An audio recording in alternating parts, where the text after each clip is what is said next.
আসসালামু আলাইকুম ওরহমতুল্লাহি ওবরাকাতুহ।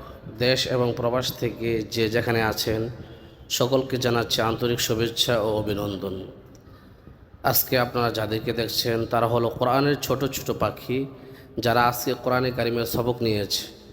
আমরা দেশবাসী সকলের কাছে দোয়া চাচ্ছি, আপনারা সকলেই তাদের জন্য দোয়া করবেন। আল্লাহ পাক রব্বুল আলামিন যেন তাদেরকে হক্কানি হাফেজ এবং আলেম হিসাবে কবুল করেন, সাথে সাথে তারা যাতে মা বাবার আদর্শ সন্তান হিসাবে গড়ে উঠতে পারে সেই জন্য তাদের সকলের জন্য দোয়া করবেন। আল্লাহ পাক রব্বুল আলামিন যেন তাদেরকে হেফাজত করেন এবং যুগ শ্রেষ্ঠ কোরআনের খাদেম হিসেবে আল্লাহ তাআলা কবুল করেন।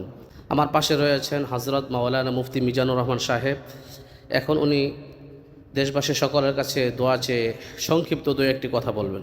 আসসালামু আলাইকুম ওরহমতুল্লাহি ওবরাকাতুহ।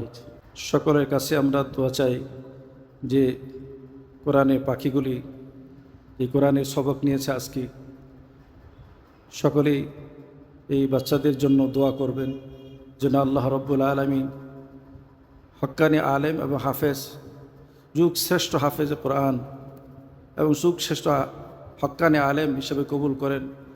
সকল দেশবাসীর কাছে আমরা দোয়া করতে। আসসালামু আলাইকুম।